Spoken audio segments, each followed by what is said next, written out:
नमस्कार साथियों अगर अनुदेशक रेगुलर हो जाएं तो उनका कितना वेतन बनेगा, यह साथियों आज मैं आपको बताने जा रहा हूँ। क्योंकि सुप्रीम कोर्ट ने राज्य सरकार को आदेश दे दिया है कि अनुदेशक अब अस्थायी नहीं है बल्कि स्थायी माने जाएंगे, उनको रेगुलर समझा जाए। तो क्या राज्य सरकार अब अनुदेशकों को रेगुलर करने जा रही है? यह साथियों फिलहाल पुनर्विचार याचिका सरकार की खारिज हो चुकी है और ऊपर से सुप्रीम कोर्ट ने स्पष्ट आदेश दे दिया है कि अनुदेशकों को रेगुलर किया जाए। अगर अगर साथियों अनुदेशक रेगुलर हो जाते हैं तो उनका कितना वेतन बनेगा आज के अनुसार, मैं आज के अनुसार आपको बताऊंगा। अगस्त में साथियों उनका कितना वेतन बनेगा वो मैं आपको इस वीडियो में बताऊंगा, इसलिए साथियों वीडियो को पूरा देखिएगा। यहाँ साथियों सही और सटीक जानकारी के लिए आप हमारे चैनल एम्प्लॉयड हेल्पर को सब्सक्राइब जरूर कीजिएगा। इसलिए वीडियो पूरा देखिएगा ताकि पता चल सके कि अनुदेशकों का कितना वेतन बनेगा। देखिएगा यहाँ पर मैं आपको बता दूँ, यहाँ पर मैंने लिख दी है, देखिएगा अनुदेशकों का वेतन अगर वो रेगुलर होते हैं जो कि होने वाले हैं तो बेसिक पे क्या रहेगा इनका वो मैं आपको बताऊँगा। ग्रेड पे इनका क्या बनेगा, कौन से स्केल में ये रखे जाएंगे वो मैं आपको बताऊँगा। इनका डीए क्या मिलेगा, डीए कितना मिलेगा वो बताऊंगा। एचआरए इनका क्या रहेगा वो बताऊंगा। और टोटल पे इनको जो टोटल पे पैसा मिलेगा, अभी 17,000 रुपये मानने मिलता है, लेकिन अब इनका जब स्थायी हो गए तो इनको क्या मिलेगा वो बताऊंगा। इसके साथ ही अगर कुछ अनुदेशक एनपीएस कटवाते हैं, नेशनल पेंशन स्कीम लेते हैं, तो यहाँ पर मैं जानकारी दूंगा कि एनपीएस कटने के बाद उनका कितना पैसा उनके हाथों में आएगा, नेट पे आपको मैं बताऊँगा। इसलिए वीडियो को पूरा देखिएगा ताकि साथियों सभी लोगों को जानकारी हो सके। और इस वीडियो को आपके जो अनुदेशक के ग्रुप चलते हैं, ध्यान दीजिएगा, सिर्फ अनुदेशकों के जो ग्रुप चलते हैं वहीं पर इसको शेयर कीजिएगा। आपके अनुदेशक भाइयों के ग्रुप व्हाट्सएप ग्रुप चल रहे होंगे तो सिर्फ अनुदेशक व्हाट्सएप ग्रुप पर ही शेयर कीजिएगा ताकि उनको भी जानकारी हो सके कि जब वो स्थायी हो जाएंगे तो उनका कितना ये वेतन बढ़ेगा। देखिएगा सबसे पहले दोस्तों इनका जो बेसिक पे अभी मिलेगा वो 52,000 रुपये, 52,000 रुपये साथियों इनका बेसिक पे है। जैसा कि 7th पे कमीशन में साथियों डीए मर्जर हो गया था तो यहाँ पर इनका जो बेसिक पे अब 52,000 रुपये इन्हें मिलेगा। अब साथियों बताइए 17,000 रुपये इनको मानदेय मिलता, कहाँ बेसिक पे ही इनका 52,000 रुपये हो गया। ठीक है, उसके बाद ग्रेड पे की बात करें, ये ग्रेड पे आएंगे 4600 में। चूँकि जूनियर में पढ़ा रहे हैं तो इसलिए जूनियर का ग्रेड पे 4600 होता है। जो सहायक अध्यापक होता है जूनियर का, उसका ग्रेड पे 4600 होता है। और प्राइमरी का हेड मास्टर होता है, उसका ग्रेड पे 4600 होता है। या प्राइमरी में कोई सहायक अध्यापक जो 10 साल पूरे कर चुके हो तो उनका सिलेक्शन ग्रेड लग जाता है 10 साल बाद, जो कि 4200 से 4600 हो जाते हैं। तो यहाँ पर डायरेक्ट जूनियर भर्ती में 4600 रुपये। तो चूँकि अनुदेशकों को डायरेक्ट जूनियर में भेजा गया है तो यहाँ पर इनका जो ग्रेड पे है वो 4600 रहेगा, और वैसे प्राइमरी में 4200 होता है, तो अंतर है यहाँ पर। तो 4600 ग्रेड पे इनका रहेगा। ठीक है, अब डीए की बात करें साथियों, अभी जो डीए है वो कितना मिल रहा है, 60%। तो 60% डीए है, तो डीए यहाँ पर मैं लिख दे रहा हूँ, डीए 60%। अब डीए 60%, अगर आपका हम बेसिक में साथियों, बेसिक में अगर हम डीए 60% निकालेंगे तो कितना बनना है। देखिएगा ये ग्रेड पे ये जोड़ा नहीं जाता है, हमेशा ध्यान दीजिएगा, ये कभी जोड़ा नहीं जाता है, ये सिर्फ लेवल होता है आपका, ये बताने के लिए कि आप किस लेवल में चल रहे हो। तो लेवल को अंकों से बताया जाता है, लेवल 1, लेवल 2, लेवल 3, ऐसे साथियों।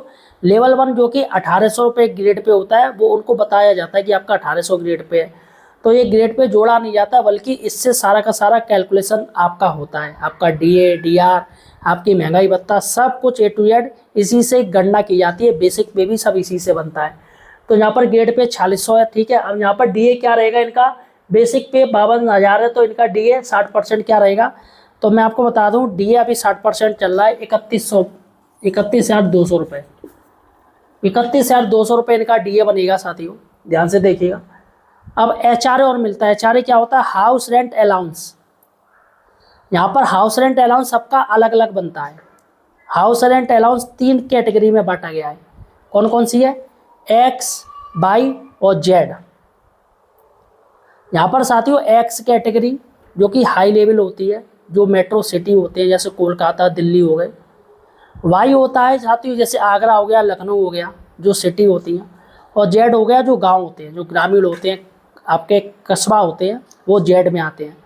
तो यहाँ पर साथियों जो ग्रामीण है वो जेड में आएंगे। तो ग्रामीण का जो एचआरए है वो कम होता है, उसका सिटी वालों का एचआरए ज़्यादा होता है, उसका और ज़्यादा हाई होता है वो एक्स वालों का होता है जो मेट्रो सिटी में रहते हैं। तो यहाँ पर हम लेके चलेंगे ग्रामीण एचआरए। तो ग्रामीण एचआरए है 1840 रुपये।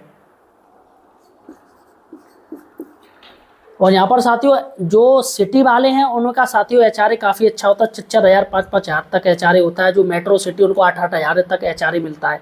तो चूँकि ग्रामीण हम लेके चलेंगे तो ग्रामीण में 1840 रुपये अभी एचआरए है। अब यहाँ पर साथियों हम इसको जोड़ना है, यानी टोटल पे अब हम करेंगे कौन कौन सा जोड़ना है। एक 52,000 जोड़ना है, एक 31,200 जोड़ना है, और एक 1840 रुपये जोड़ना है। ये तीनों आपको जोड़ना पड़ेगा, ठीक है। तो यहाँ पर मैं आपको जोड़ के बता दूँ, जो जोड़ के आ रहा है वो 85,040। लो भैया 85,040 रुपया अनुदेशकों का वेतन बनेगा। ध्यान दीजिएगा, टोटल पे 85,040 रुपया। और कहाँ साथियों 17,000 रुपये मिलता है, उससे कहीं 1000 गुना ज़्यादा है ये 85,040 देखा जाए तो साथियों। अब यहाँ पर आप एनपीएस कटवाओगे, पहले जीआईएस कटता था 87 रुपये का।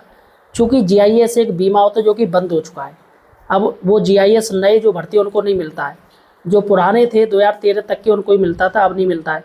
तो जीआईएस हटा दीजिए। यहाँ पर एनपीएस न्यू पेंशन स्कीम अगर आप लेते हो, एनपीएस डिटेक्शन करवाते हो, तो एनपीएस डिटेक्शन आपका कितना होता है साथियों मैं आपको बता दूं, करीब 10% आप माने कि चलेगा।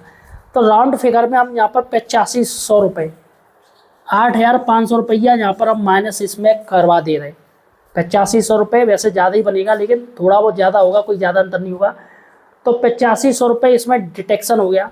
तो अब जो आपको नेट पे आपके जो हाथों में आएगा, जो कटने के बाद एनपीएस कटने के बाद जो आपके हाथों में आएगा वो आएगा 76,540। तो 76,540 रुपया अनुदेशकों को जब ये रेगुलर हो जाएंगे तो इनके हाथों में मिलेगा। तो साथियों यहाँ पर रेगुलर होना कितना ज़्यादा महत्वपूर्ण आप खुद देखिएगा, ज़मीन आसमान का अंतर है। तो फिलहाल साथियों अनुदेशक भाइयों को बधाइयाँ हो, थोड़ी आप लोग मेहनत कीजिए। वैसे सुप्रीम कोर्ट से तो आदेश हो गया, आप सरकार के ऊपर प्रेशर बनाइए। जब तक आप सरकार के ऊपर प्रेशर नहीं बनाएंगे तब तक कोई फ़ायदा नहीं है। आप सरकार के ऊपर किस तरीके से प्रेशर बनाना है वो आप लोग, आपका जो संगठन है वो रणनीति तय करें, तभी साथियों कुछ हो सकता है। फिलहाल टाइम पास बस होता रहेगा, टाइम पास होता रहेगा और आधा समय निकल जाएगा, क्योंकि काफ़ी अनुदेशक है जो रिटायरमेंट के करीब भी होंगे। तो कम से कम वो थोड़ा बहुत तो यार पैसा उठा ही लें, थोड़ा बहुत कुछ फ़ायदा ले ही लें। और अगर आप सरकारी होगे तो आपको और भी चीज़ों का फ़ायदा मिलने वाला है साथियों। इसलिए जो भी कुछ काम कीजिएगा जल्दी कीजिएगा। फिलहाल आपका क्या कहना है मुझे कमेंट सेक्शन में ज़रूर बताइए। धन्यवाद।